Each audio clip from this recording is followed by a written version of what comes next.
Hey everybody, oh my gosh, I just noticed that I think you guys have only really been seeing me with my hair on my head, with my messy, whatever you want to call it. I don't know, my hair drives me crazy, so I was trying to find a shortcut, but I recently made a post on Facebook about how I got cheap travel not too long ago. Like, I'm just like over the moon excited about this. Um, I have not been one that have found really good bargains. I've always been kind of jealous of my friends who can go to like, I don't know, like Goodwill or Value Village and find these really cute clothes at a bargain. Like, I could never do that. And so with this, I'm just really excited because it's something new, and I always try to find, good bargains, but I feel like it's not really my strength.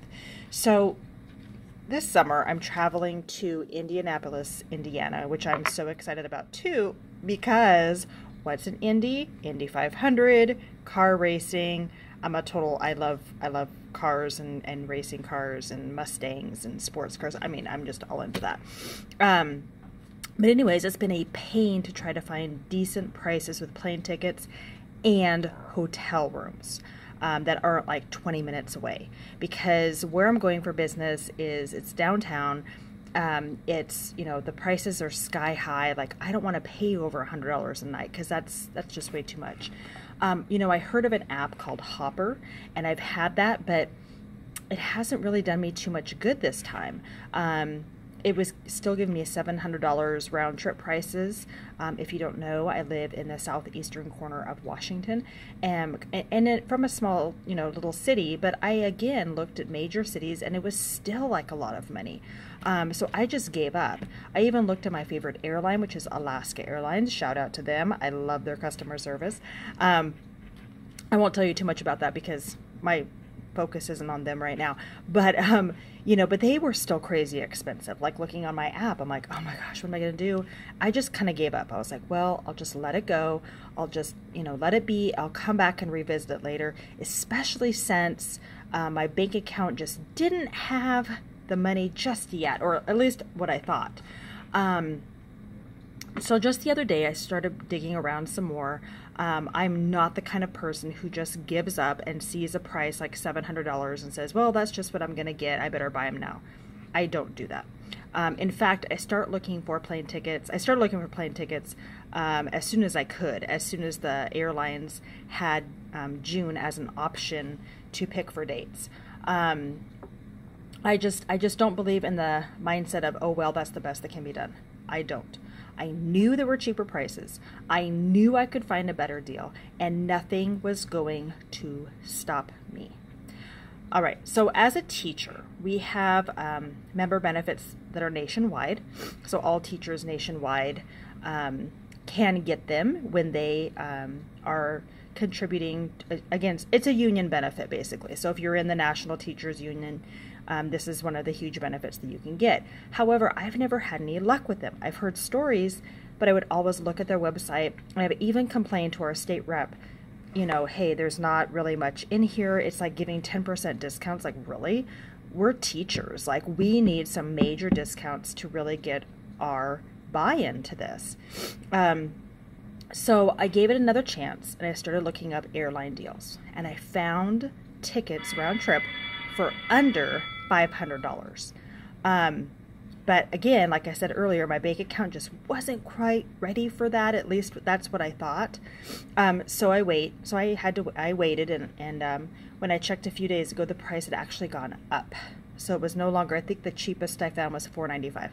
It went up to like $600. I'm like, oh shit. Like, what do I do? But I wasn't going to give up. I was determined. I went back to my homework. I looked through Priceline and other third-party sites like, I don't know, what is there out there, Cheapo Tickets and that kind of thing. I found a really good deal on Priceline, but it wasn't with an airline that I was very happy with. I've flown them before and I wasn't too impressed. But I hit the order button. I was like, okay, I'll have this set, but wait a minute, what about Alaska? Let me check Alaska again, because you just never know. Sometimes with airlines, the closer you get to the date, the cheaper the prices go. And then there's a certain date where it just shoots back up. So you have to be careful and get right in that middle area. So I tried my Alaska app, and I realized that I realized that I did have airline miles, but I thought, well, I probably don't have too many because, you know, I just don't. Quick background, I'm also on the executive board for Washington Southeast, which is part of our state union, teachers union, and I have done some leadership conferences and stuff where I've gotten airline miles. So by the way, if you're doing business trips, even if you're not paying for the tickets, you can still ask to get the miles. So sign up for all the mileage partners that you have.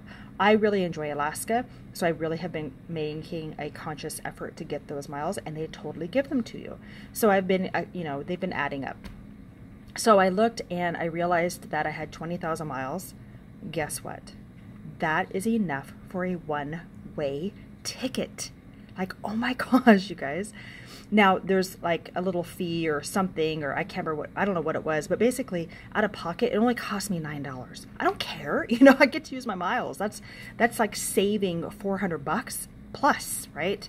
So then it was asking me for my seats, and I decided to upgrade because why not? I only spent $9 out of pocket one way. So far the trip's costing me $9. The upgrade of the seats was $70.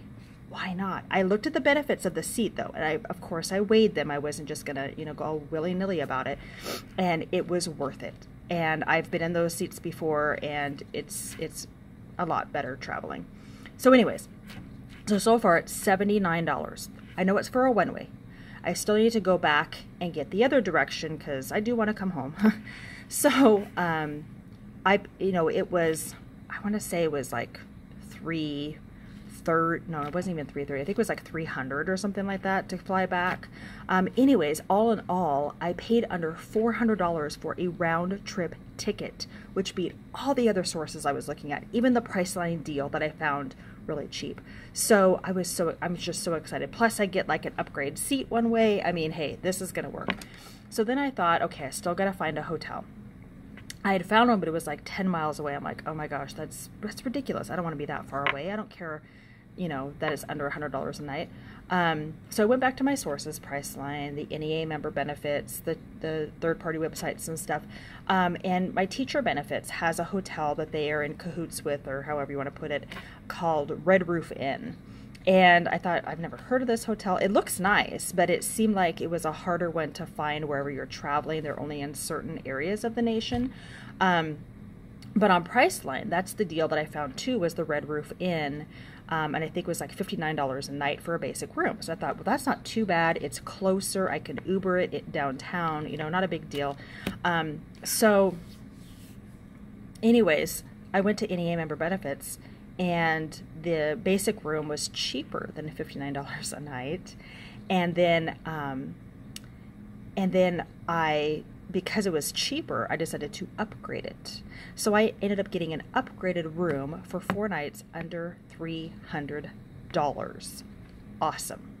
So what once was looking, I was so excited, like I totally forgot to text my husband back earlier that day, and he had asked me a really important question. I was like, oh my gosh, I got in trouble.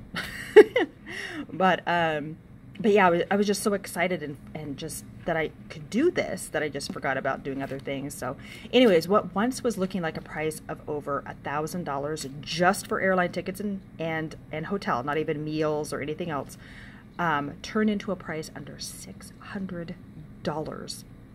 Wow. So you know what this means? More money for souvenirs. Don't tell my husband. But anyways, I hope this kind of helps you give an idea of how I find deals for travel. Don't ever settle for less. Have a positive attitude that you are going to get a better deal. Do your homework and listen to your gut before purchasing a ticket or reserving that hotel room. Because if you really think, I might be able to find something, don't talk yourself out of that. Go with it. Wait a little bit. Research it and find it.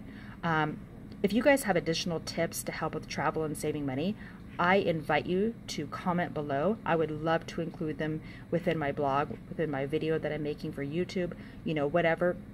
Please make sure to comment. I would love to hear more tips and tricks because I certainly am not a master. I think I just kind of fell upon this. But hopefully you guys have additional tips and tricks that I could use and others could use as well. So I hope that helps. Have a great day and embrace the positive. Bye.